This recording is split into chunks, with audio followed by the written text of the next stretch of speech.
Yogena Chittasya Padena Vacham Malam Sharirasya Cha Vaidyakena Yopakuruttam Pravaram Muninam Patanjalim Pranchaliranatosmi Stuve Patanjalim Vyasam Shankaram Cha Munitrayam Katra Sutrasya Bhashyasya Kramat Vivaranasya Cha. So we are continuing our discussion. I think we will begin with this 40th Sutra of Samadhipada. The discussion on concentration continues. So the 40th Sutra is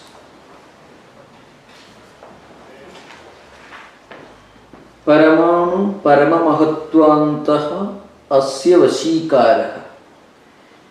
This is the 40th Sutra.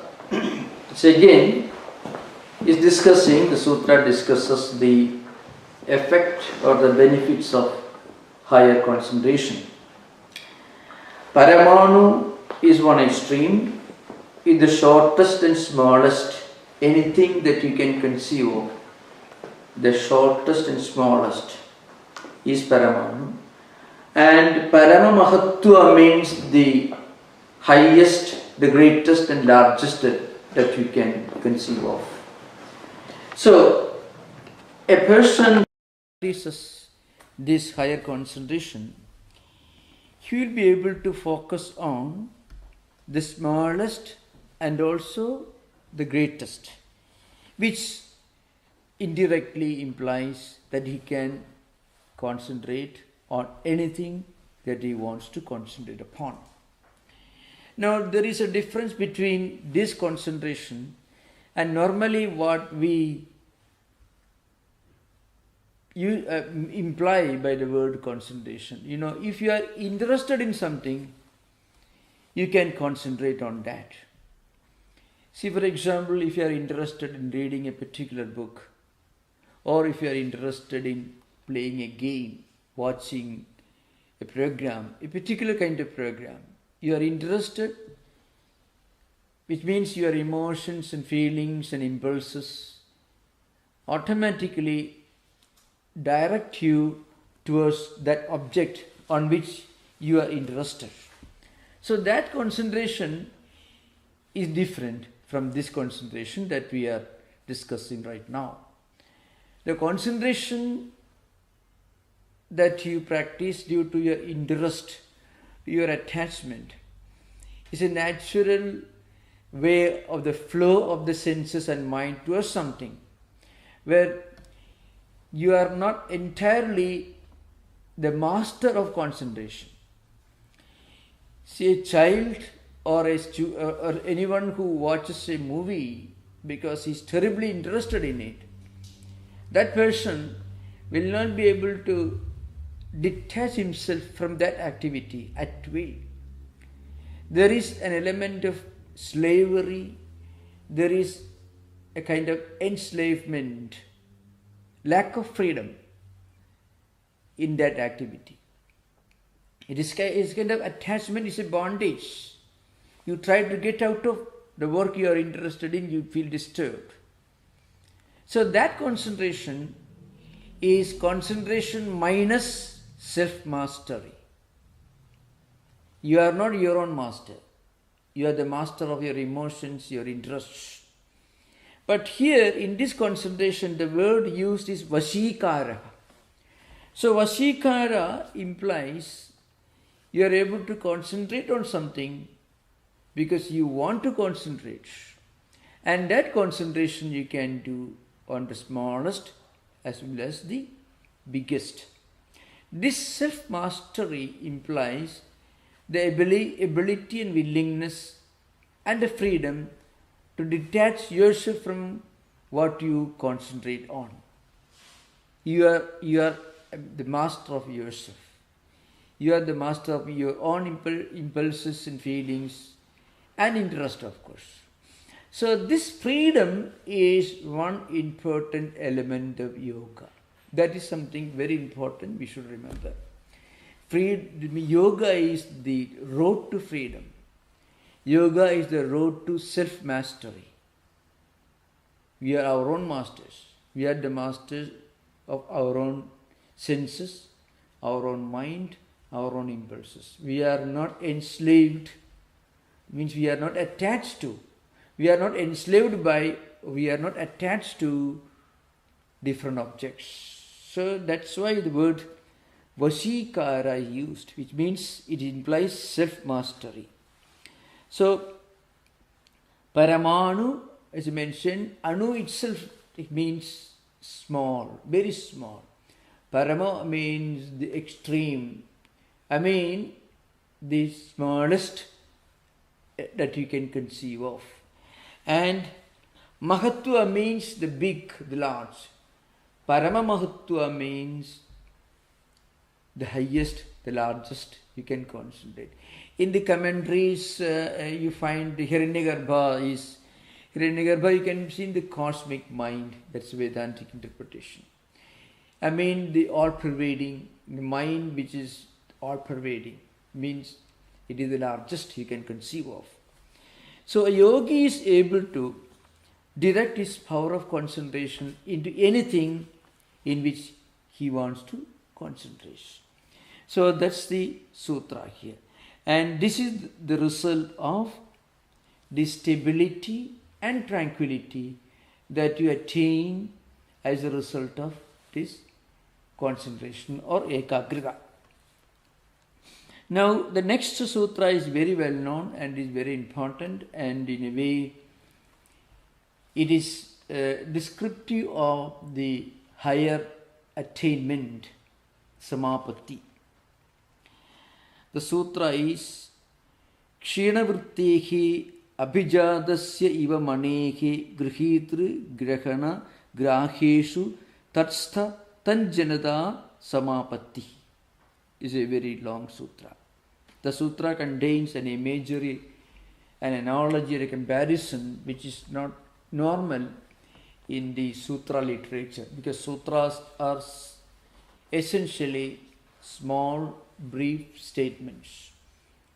They don't require and they cannot afford to have an extra word or an extra letter. That means it. So that is the essence of sutra. But here you find abhijadasya manehi. Money means any precious metal. It is money. So the previous sutra says a person who has attained this higher concentration, that is paramanu parama mahatvantaha asya vasikara. Asya means chittasya vasikara. That was the implication of the 40th sutra. So a person or a person's mind that develops the power of stability and tranquility is able to concentrate on the smallest as well as the largest or the greatest. Now, after that, this sutra tells you, as a result of this concentration, as a result of this ekagrita, this practice of concentration, what happens is our vrittis, our vasanas, slowly become weak. Especially the sattvika vasana remains intact, but rajasiga means vrittis linked to enthusiasm, activity, extreme manifestation of physical or intellectual or nervous energy. That is Rajoguna. Those vrittis, and also vrittis related to ignorance, conflicts, confusion, delusion, that is Tamoguna. These vrittis become extremely weak. In fact, this you can find if you practice concentration or if you practice meditation on higher values. You find slowly you develop a kind of maturity, you develop a kind of serenity. That's because First of all, tamoguna vrittis, tamasika vrittis you may call it. I mean the fluctuations of the mind due to conflicts and ignorance and delusions. Those vrittis slowly become weaker and weaker and eventually disappear. And again, rajasika vrittis related to extreme exertion, activity, movement. Let's say, in normal life, these vrittis manifest as extreme ambitions. I want to become very rich. I want to succeed. I want to conquer. Again, some of the, historically, if you analyze, if you read the lives of extreme personality like Adolf Hitler, Napoleon Bonaparte, Peter the Great, Frederick the Great, Duke of Marlborough, Alexander the Great, Genghis Khan. Just read their life. You find, and if you can find they were extremely ambitious, extremely active, and of course extremely restless also. Those of you who have read or watched the Second World War movies in which Hitler talks, it's almost you find a man is taken, is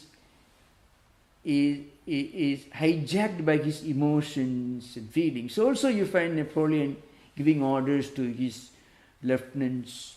You read the lives of Peter the Great. The man, in his terrible impulse, he killed his own son, Peter the Great. That's what the historians say. So many of these people are examples of extreme forms of rajasika vrittis. So what are vrittis? We should remember what vritti means. Vrittis manifest as fluctuations. Extreme fluctuations. A pendulum of a clock moving from one extreme and with great speed moving to the other extreme. If you can imagine, pendulum doesn't do that. But if you can imagine, mind moving from one idea to another idea. This restlessness contains two types of vrittis in their extreme forms.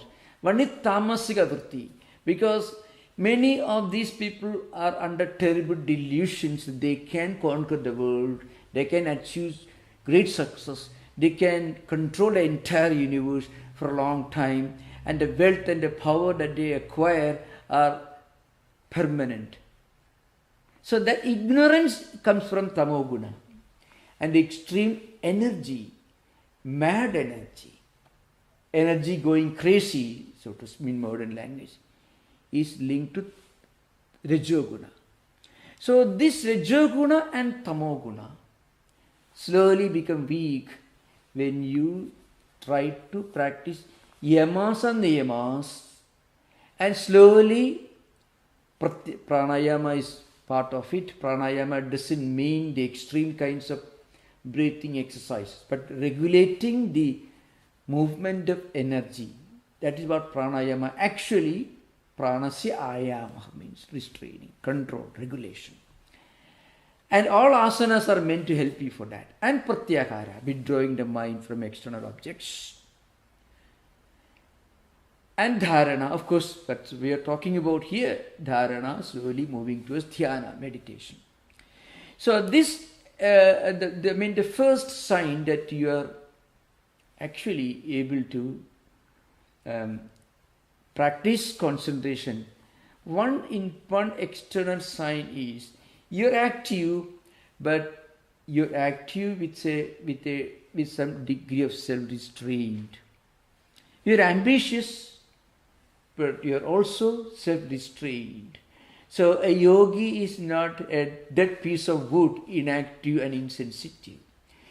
I mentioned earlier on many occasions, some of the most hardworking human beings world history has produced were yogis, and remember, not CEOs. Just imagine the amount of work they did. And the amount of work they did becomes more and more relevant as we pass from generation to generation. So, That's why if Vashikara, the word Vashikara is used in that sense. I mean, control with self-mastery. Action with self-mastery. So when Rajoguna and Tamoguna slowly become weak and eventually when they disappear, you acquire self-mastery. There's a Kshina Vritteki. In fact, Vyasa's commentary says, Kshina Vritteki abhijadasya iva manehi grihitru grahana graheshu tatstha tanjanata samapatti. That is the sutra here. It means that is Kshinavrittehi. Kshinavrittehi, you should remember, it is a definition. Sorry, it is a definition of attainment, moving towards meditation and samadhi. But the word asya means his or its. The reference is to chitta. Kshinavrittehi Chittasya abhijadasya manehi iva. Abhijata, the word abhijata means, well, I shall try to give the simple meaning, then we will go to the commentary. What it says is, abhijadasya manehi iva. This is the prosode. Mani means a crystal, call it diamond, a precious stone. Which is abhijata, which clear, clean, no, absolutely no dust, no filth, completely, absolutely clean, transparent. That crystal, when it comes close to a red flower, let us say for example, then that crystal completely absorbs the redness of the red flower. And the completeness with which it absorbs the redness of the red flower depends upon the clarity and the transparency of the crystal. If the crystal is little muddy and dusty, then the redness of the red flower will not completely manifest, will not reflect on the crystal. If the crystal is, as you got crystal clear, pure and clean, then redness in its wholeness, in its entirety, will reflect on the crystal. Similarly, when our mind becomes totally and completely devoid of Rajasika vrittis and Tamasika vrittis, then what happens? Then it will be able to concentrate on what we are concentrating completely. It has got a great relevance to spiritual life. Kshina vritti means vrittis which are completely gone. Rajasika, Tamasika vritti is completely gone. As we practice spiritual disciplines, for meditation, taking holy names, japa, whatever it is, the result often depends upon the clarity of our mind system. Here clarity means clarity acquired through ekagrita, means concentration or meditation. And when this happens, if you hear once, it will register in your mind. Why do we forget things? Take a simple example. In fact, we listen to many things, we read many things. You may have read terrible thrillers you may call it. You may have seen so many movies, and you have also read Sermon on the Mount, you also read Saint Avesta, you also read Dhammapada, you also read Bhagavad Gita, Upanishad, everything. So everything you have read. So in the midst of a huge package, bundle of so many vrittis of different kinds, a little bit of Bhagavad Gita, a little bit of Sermon on the Mount also is there. So naturally, it doesn't make any difference. It's like a crystal which is muddy and dusty. There are some parts on the crystal which is clean. So that part will reflect the red flower. And you find that part of the crystal in red color. The rest of the crystal, muddy and dirty, it doesn't reflect the redness of the red flower. Similarly, when we listen to spiritual ideas, we forget.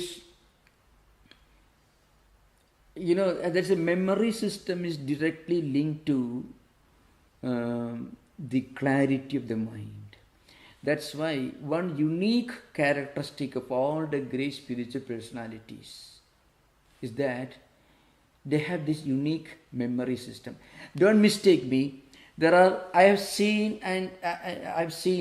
some children, they call prodigies. They can remember maybe hundreds of, maybe thousands of number plates of vehicles. Now that is not necessarily the result of yoga practice. There are people who may remember, spelling bees. You can remember spellings of many words. So they're all yogis? No. You ask them to meditate on something else and can they do it? Some higher ideas, they don't do it. So it's because they are interested in it, they are able to concentrate and they are able to remember. So again I should remember, there is a kind of concentration that comes out of interest or fascination, and there is another kind of concentration that comes out of self-mastery. A yogi is able to remember great philosophical ideas, spiritual ideas, whatever may be linked to spiritual life. That's because their mind has become so transparent, so that when they read something, what they read gets strongly registered in the mental system. That's an important thing to remember. That's an important kshina vritti, means the reflecting medium of the mind becoming kshina vritti, means that all the negative vrittis, rajasika, tamasika vrittis completely gone. It actually means becoming transparent. But sattvic vrittis remain intact, because without sattvic vrittis we cannot exist. That's an important thing. So the analogy is this, means abhijata mani. Abhijata means, it literally means well born, you may call it pedigree, that's literal meaning. Abhijata means born, high lineage. But here it means a crystal which is clear, which is of superior quality, diamond or whatever may be, higher quality crystal. It can completely reflect the color or the properties of whatever it comes into contact with, and then it doesn't disappear quickly. Similarly, so there are three words used here, grihitru, grahana, grahya. Grihita actually means ecosystem. It means grihita, means knower, subject, knower. And grahana means actually, it means mind and five senses, the instruments of perception and cognition. Grahya means the objective, whatever the objective world. So, grahya means external things, gross objects, world of objects. Grahana means the senses, the five senses of perception, the eyes, ears, sense of touch, sense of smell, sense of taste, etc. and mind, of course. And grihita means the knower. Now, when a person practices this kind of higher concentration, then what happens is he is able to attain this concentration with clarity with regard to himself and with regard to his perception and with regard to what he perceives. This is the simple meaning of the sutra. The sutra is very important, so we may have to discuss it in some details. It is important because it is related to our everyday life and also it is related to spiritual life.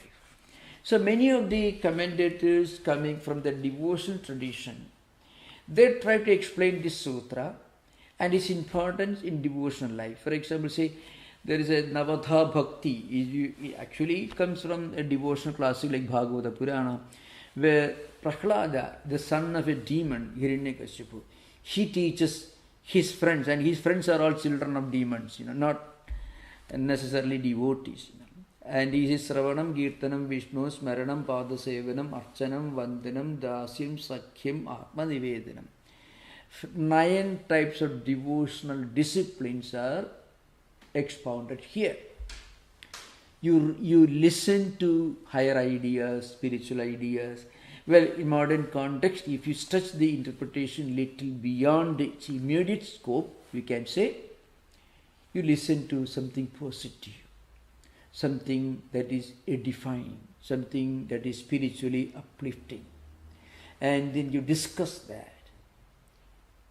And then you try to bring back that memory, smaranam. And then you honor it, you respect it, you think of it with great reverence. And of course, other disciplines are given, you should do puja, then you should do pranams, you should, all these are all part of the typical old devotional schools.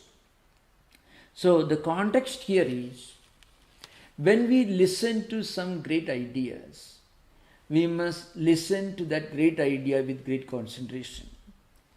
And depending upon the sublimity or the spiritual nature of the ideas, as we listen more and more, as we feed our mind with more and more higher thoughts,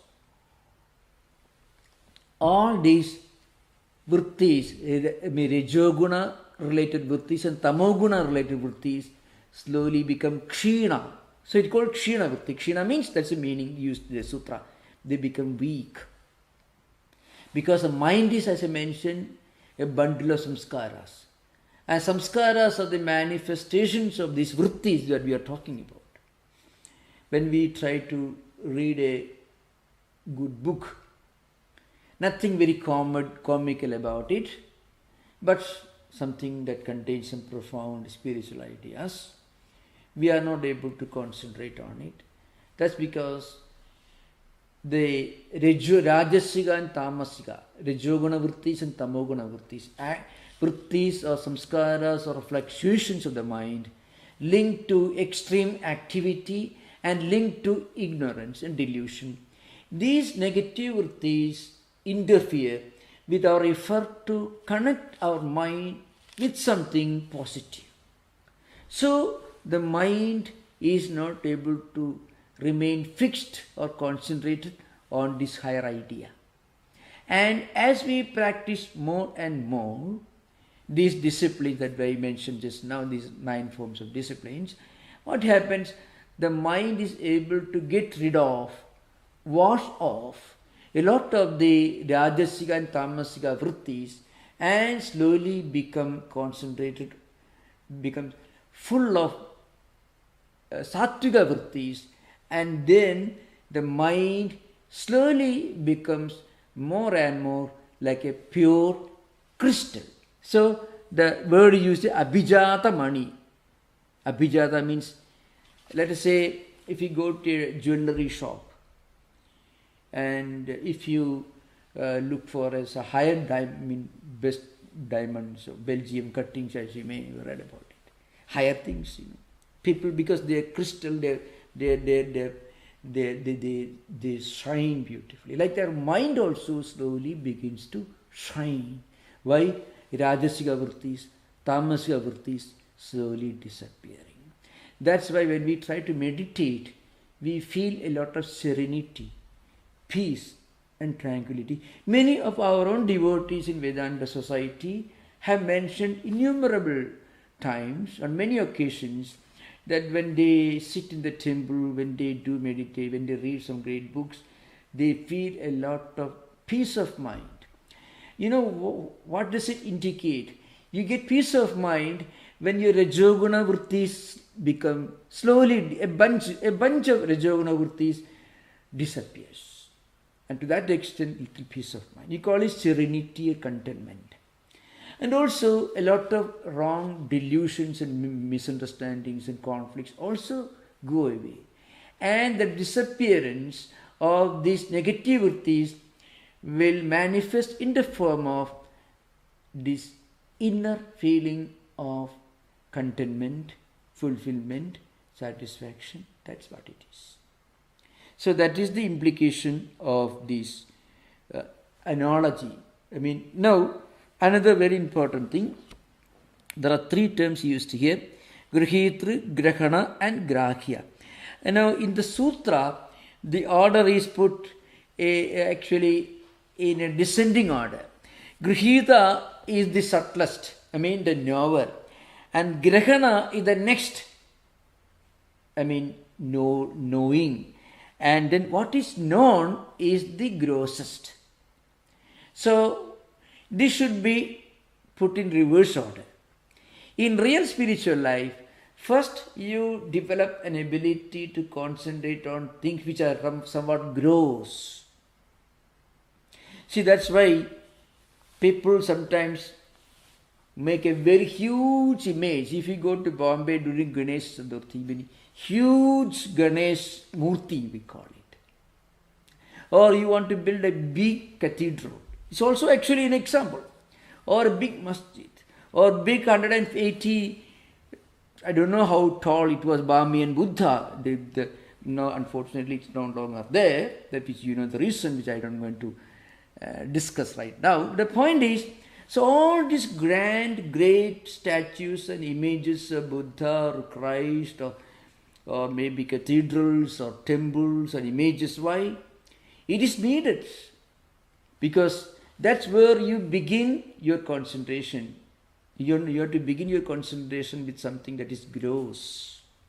For that you need a big crystal, marble, beautiful, huge cathedral. Christ didn't need that, but we need that. Because Christ could concentrate on God without the help of that. We can't do that. So we need something really on a big scale. So we need that. So that's where we begin our concentration. That is, grahya means sthula, external. Next one is, grahana, senses, mind and the 5 senses of perception. Next stage of concentration, the senses.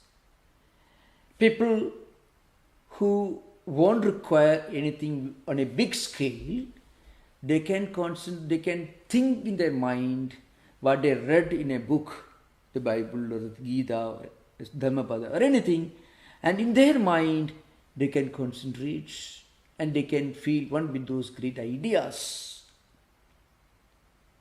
That is also one. Or they can think of this, listening to something, reading something, that's enough. They don't need a huge marble edifice for concentration. They don't need it.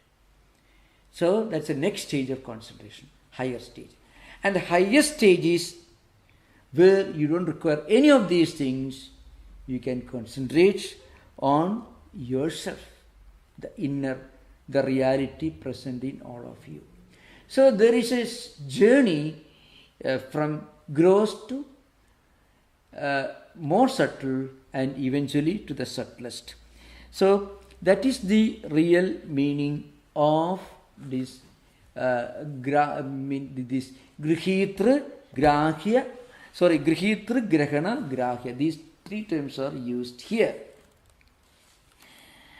And as a result of this, we are able to concentrate eventually on the subtlest things. So that is an important point, remember. There are certain terms you see, tadanjanada, tanmayada, means you become one with it. That kind of gross identification. So Vajaspati, in his Tattwamayananda, he has something very interesting to say. So, he says that this kshina vrittehe, the kshina means destruction of, he was the one who actually expounded and gave this meaning. Kshina vritti means as the rajasic and tamasic vrittis become weaker and weaker. That meaning is a contribution of Vajaspati Misra in his Tattwamayananda. So kshina vritti itself means decreasing vrittis, but kshi itself means vrittis. So, Kshinavrittayo yasya saha kshinavrittihi tadhavidasya chittasya kshinavrittehi. So, a person whose rajasiga and tamasiga vrittis and impulses and feelings linked to extreme ambition, extreme activity, and extreme self-delusion. When those vrittis have completely disappeared, that person can be called kshinavritti. Means for such a person, this concentration becomes attainable. He attains concentration because a person, the mind of a kshinavritti, the mind of a person whose vrittis have become pure, sattviga, because rajasiga and tamasiga vrittis have gone, such a person his mind becomes like a pure crystal, which completely reflects whatever he wants to concentrate upon. So this is the implication here. Then there are certain terms used here, that is tatsthaha tajjanata samapatti bhavati. Bhavati should be added as a vakyashesha. Tatstha here means stillness. That's a reference to previous sutras, that the earlier sutras where a person becomes established in tranquility, stability. That's the implication here, tatstha means. And then that is Sthiti Nibandhini, you can find in the 35th Sutra. If you refer to that, you can find Sthiti Nibandhini is used here, and also is used in the Sutra and also in the Vyasa's commentaries. Tajjanata actually means quality of being tinged or colored. What do you mean here? When a mind which is pure, like a clean, transparent, high quality diamond or crystal, when it tries to concentrate on something, that mind gets completely colored by whatever it is trying to concentrate upon. So, in other words, the first step in spiritual life is to reduce the quantity of Rajoguna and Tamoguna. And how do we do that? We should again refer to the first sutra of Sadhanapada, Kriya Yoga. Tapaswadhyaya Isharat Panidhananani Kriya Yoga. And we should also remember the first and second steps in the Ashtanga Yoga, Yamas and Niyamas. So if you remember these three important elements, we will know how to make our mind crystal clear, clean like a clear crystal.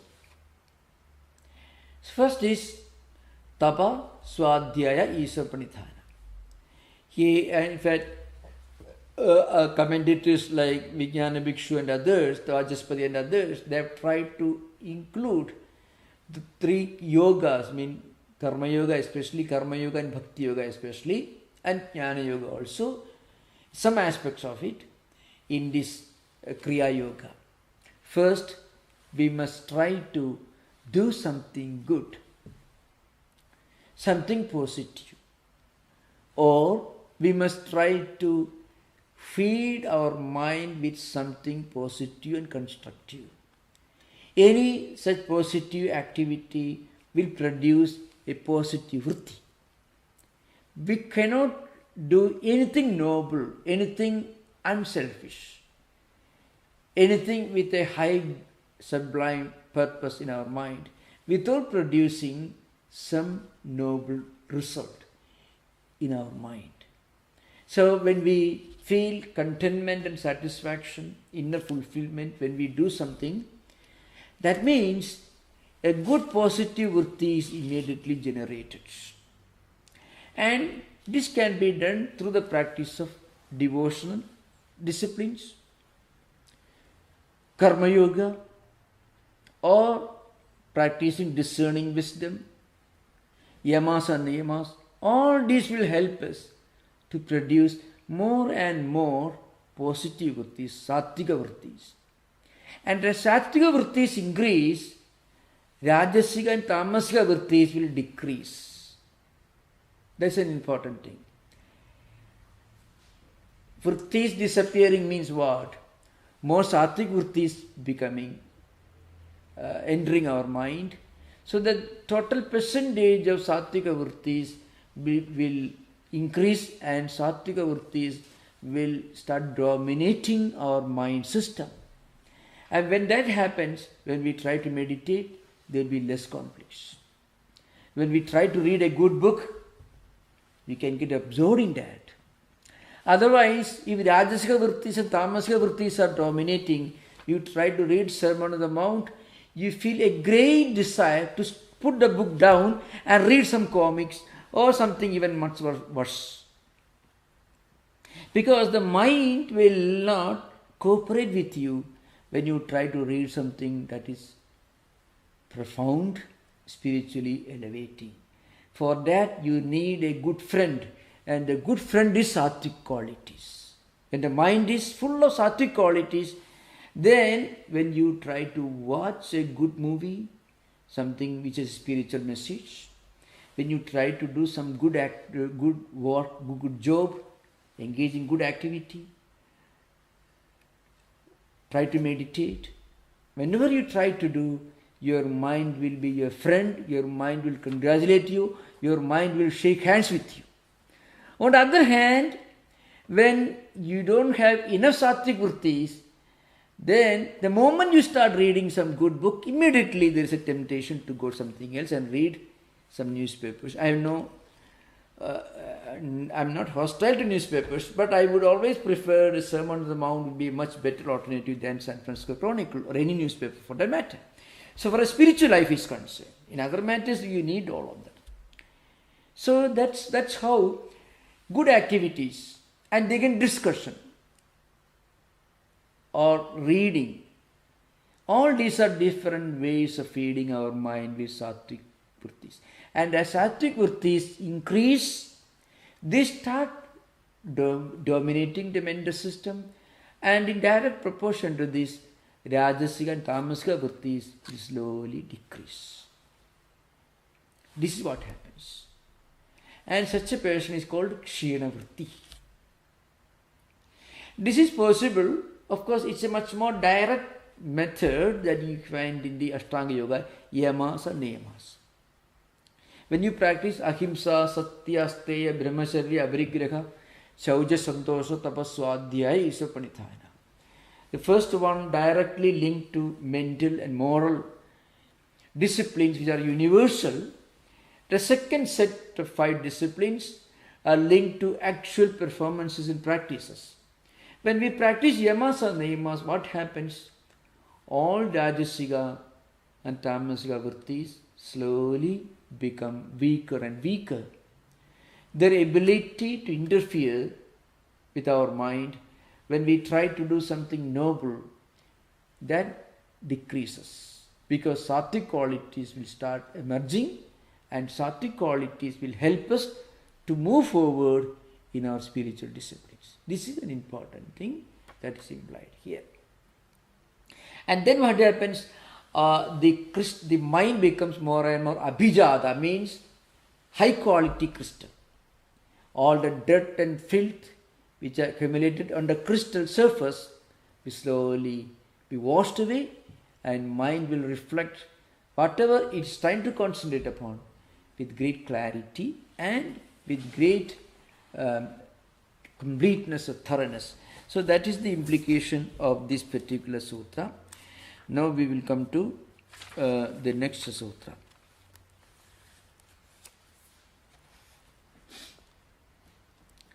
Tatra shabdartha jnana vikalpaihi sankirna savitarka samapattihi. Now, in these kinds of types of concentrations, shabdam, artham and jnanam. Shabda, artha and jnana. These are 3 important things there. Now, the word, say shabda, artha, jnana, we should remember. The word shabda the word, let's say you use any proper name is an example of Shabda. Now, the essence or the implied indication or implied meaning of the Shabda, let's say use the word X. X cannot be a name, but I'm giving an example because any word you use, one of the listeners may remember I'm implying it, so I want to avoid that problem. Let us say use the word X, a person. X. X, that word is there, but the object indicated by the word X, he may be sitting in his office. Okay, now the awareness of the X is linked to our mind. Now, they are actually different from each other. The word X and the person whose name is X and our knowledge of what we are talking about, that particular individual X. These three things. The awareness is linked to our mind or cognitive faculty. The object or the person indicated by the word, he may be an individual sitting in his office or in her office, and of course the name X it is just a manifestation of the vocal system. Now, when we attain the samapatti, what happens is these become one, merged. We will discuss this in the next class, so at that time we can discuss this. It opens an entirely a different train of thought, so we will discuss that. Now we can have interaction based on what we discussed today. Most welcome.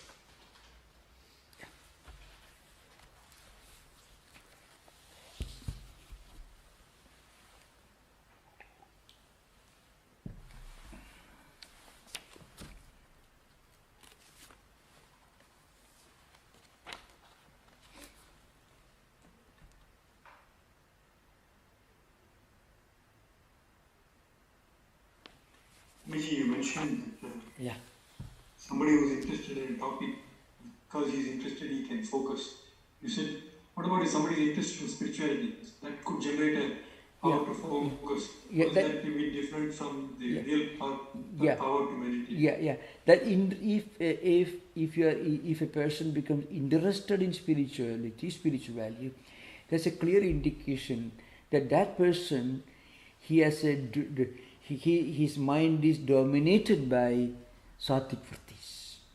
Without an abundance of sattvic vrittis, you cannot be interested in something which is not empirical, which is not part of the objective empirical world. So that's an important thing to remember. That's why, empirical means it's not sense. Spirituality is something that we don't try to understand or judge in terms of our sensory world. So what's the advantage of being spiritual? The advantage of being spiritual is that you become spiritual. There is no advantage. The moment you try to think of the benefit or utility of being spiritual, then you are no more spiritual. So even a casual interest in reading a book on some higher values, spiritual values, it doesn't emerge, it doesn't come to your mind. You can't have that thought even unless you have some sattvic qualities in the mind. This is an important thing, because a mind is completely dominated by Rajasic and Tamasic vrittis, cannot think of anything beyond the world of the senses. That's an important point, remember.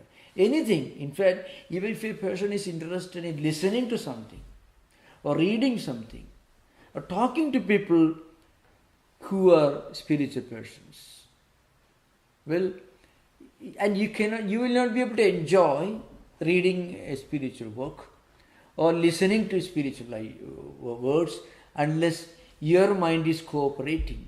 And your mind becomes your friend. It begins to cooperate with you when you are trying to listen to spiritual ideas, because it has got a store of sattvic qualities. If you are full of rajasic quality, immediately you get up. I give an example. In the Gospel of Sri Ramakrishna, I gave this example earlier, Sri Ramakrishna was living in a small room in the temple, and people from different walks of life, different temperaments used to visit him. Students, conventional believers and temple goers, and Christian missionaries used to come. They have respect for him, and sometimes agnostics came to see him, atheists came to see him, all types of people came to see him. Some of them will remain engrossed, immersed with listening to Sri Ramakrishna with great concentration. When he talks about God, when he talks about devotion, when he talks about knowledge of Brahman, youngsters used to come and listen to him. They forget the time, they forget everything else. But sometimes some youngsters used to come together, not necessarily youngsters, maybe grown-up people, and some of their friends may not be interested in listening to him. So some of them will be listening, some others may be less interested in listening, so they will try to scratch the back, let's go back, let us go. So Sri Ramakrishna will understand, no, these gentlemen may not be interested. Then he will give them an opportunity to save their face. Oh, you fine. Have you seen the garden here? Why don't you go and have a look at the garden? Wonderful flowers, flower plants, trees, and beautiful building, and river Ganga flowing right in front of you. Why don't you have a look at those flowers? Sri Ramakrishna would not say, if you are not interested, you leave your room. He won't say that. But he wanted to give them an opportunity. He was very positive, he was very humble, he was very polite, because he knew that one day they will also start coming to listen to him. If not now, maybe after some time. So right now they are not interested, they are not ready, because the sattvic qualities are not enough in their mind. There are a lot of rajoguna and tamoguna. So that's why they cannot feel at home while listening to Sri Ramakrishna's instructions. But devotees full of sattva-guna, they will remain seated there, listening with full concentration. Now Yam, the chronicler of Gospel of Sri Ramakrishna, he accidentally came there and he never left the place. He came there and he stayed for a short time. Again he felt an irresistible compulsion to come back again, and he started coming regularly. And once he came, he forgot his time, everything. He sat there listening to Sri Ramakrishna, and he became the recorder, the chronicler of Sri Ramakrishna's instructions. Other youngsters will feel a bit disturbed listening to spiritual ideas. So they will start, well, let's go back, let's go with Sri Ramakrishna. All right, why don't you go and have a look at the flower garden, etc. So you can imagine, it's a pure demonstration of the equilibrium of the, let us say, the dynamics of human mind. When you have more and more sattvic qualities, then you will have more and more of an aptitude, a natural spontaneous interest to connect your mind with spiritual ideas. What you have in your mind will seek it outside also. If you are a poet, you will be looking for some great books on poet. If you are a musician, you will be, perhaps, if you go to a library, you may look for some books on music. If you are an architect, because that's your samskar, that's your mental system, so you will be looking for some books on architecture. So whatever we have in our mind, that we will seek outside. That's what happens. Unless you have some spiritual, some sattvic qualities, you won't be able to concentrate on spiritual topics for a long time.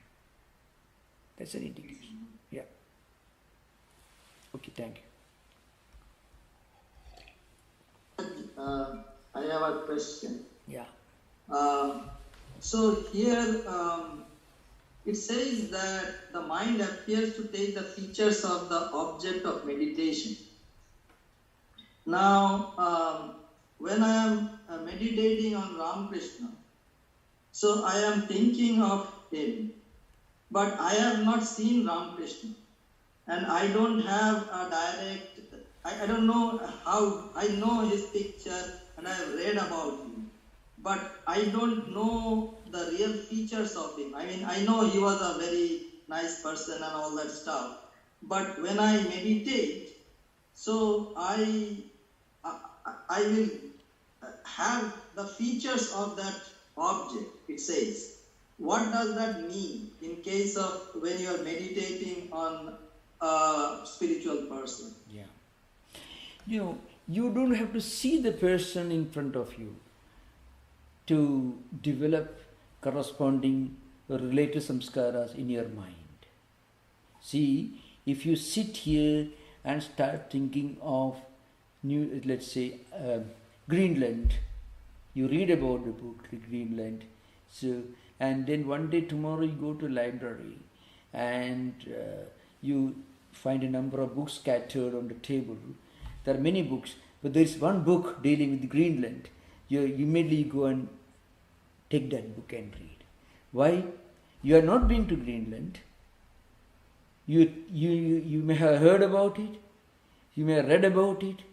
So all these will create samskaras in your mind related to a place that you're thinking about.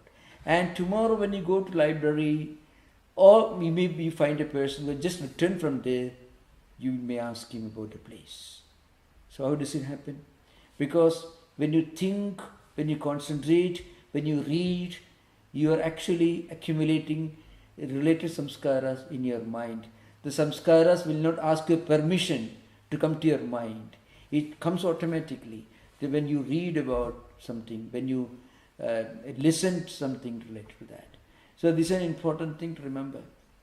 Samskaras, there are three types of samskaras. Some of them are related to a present embodiment. Some of them are, of course, yet to come. We are generating every day new samskaras. And some of the samskaras already a huge stock of it.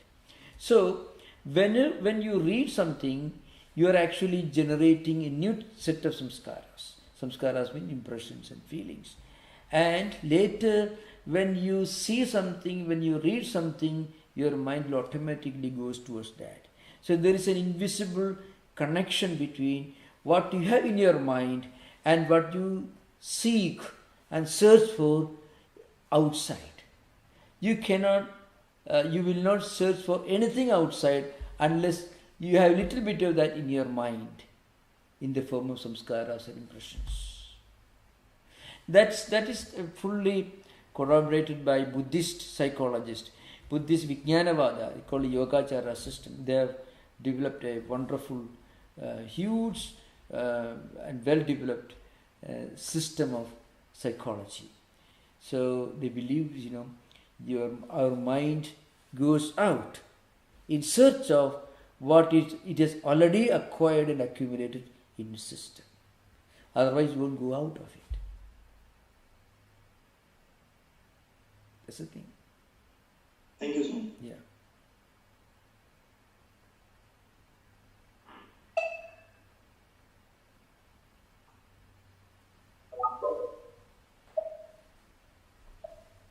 Somebody is trying to ask questions, but is not able to email.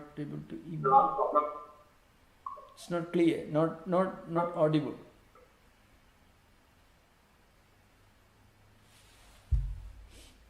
Speaking from India.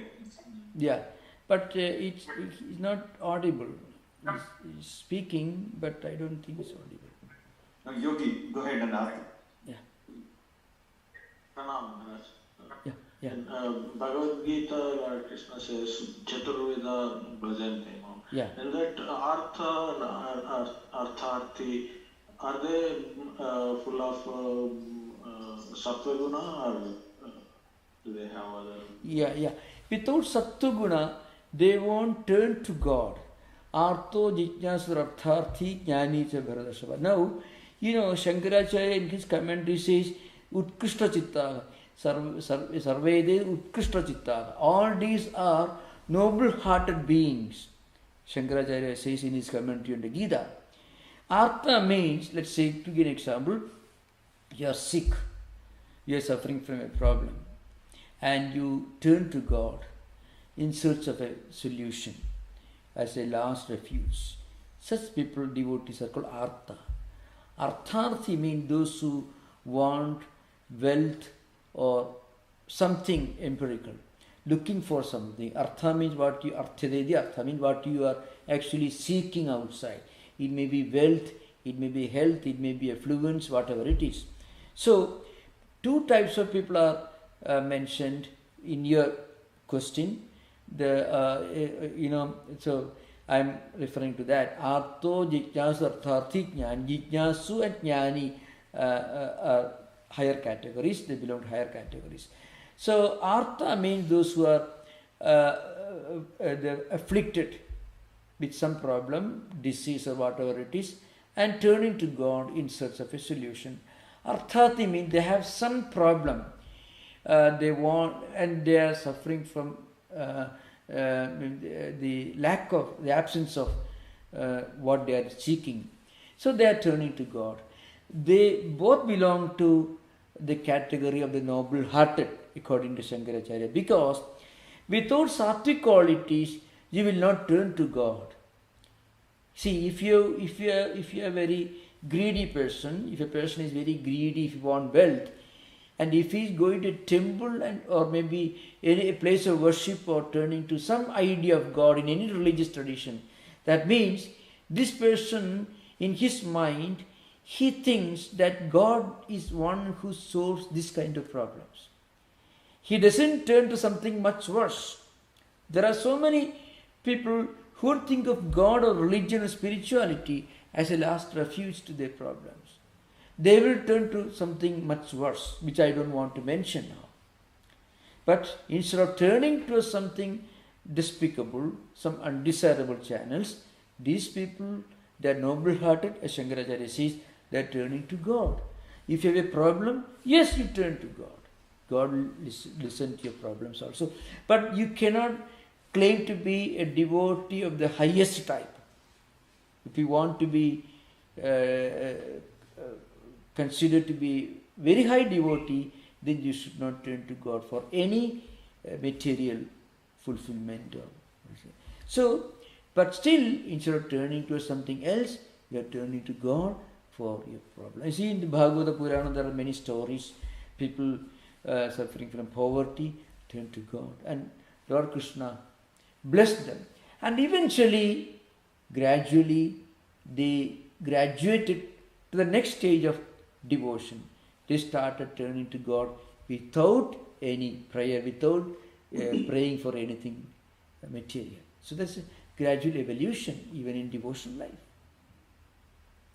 There are certainly sattvic qualities. Without that, they will not turn to God. They will turn to something else. Thank you. Yeah, thank you.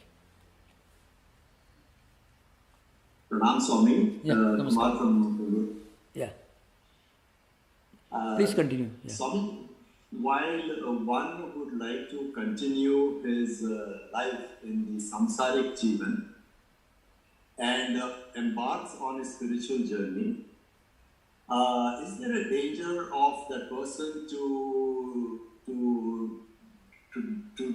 get diverted to complete vairagya and get away from his samsaric jivan? And if that is the case, what are the precautions one has to take to not become complete vairagya as a monk in the Himalaya? Yeah, actually, if a person is really worried about having too much of a sense of renunciation, he will never get too much of it. Unless a person really is willing to sacrifice everything and going in search of the highest, unless he has this complete sense of renunciation already, he will not get it. Remember, that's an important thing. So there is no need to have any kind of fear. It never happens. This is an important thing. Psychologically, we will never get anything that our mind is not yet ready. And when our mind is really ready for it, then when we get it, it will not be a problem. You feel it's a problem because we are not ready for it. And when we are not ready for it, we will never really get it. We may pretend, but we will not get it. And when we are really ready for it, then we will consider it a blessing. That's the point. Yeah. Great. Yeah. Thank you so much. Yeah. Pranam. Thank you. Thank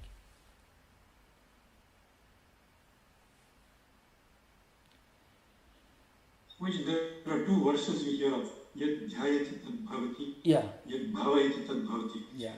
And what you described about the Patanjali Yoga Sutras, I can see them as a result or the outcome of different sutras that we have seen. Yeah. Is that correct, Swamiji? Yeah, correct. Yeah. Right. Thank you, sir. So thank you for the questions and thank you for everyone. Om Shanti Shanti Shanti Harihi Om Tat Sat Sri Ramakrishna Arpanamastu.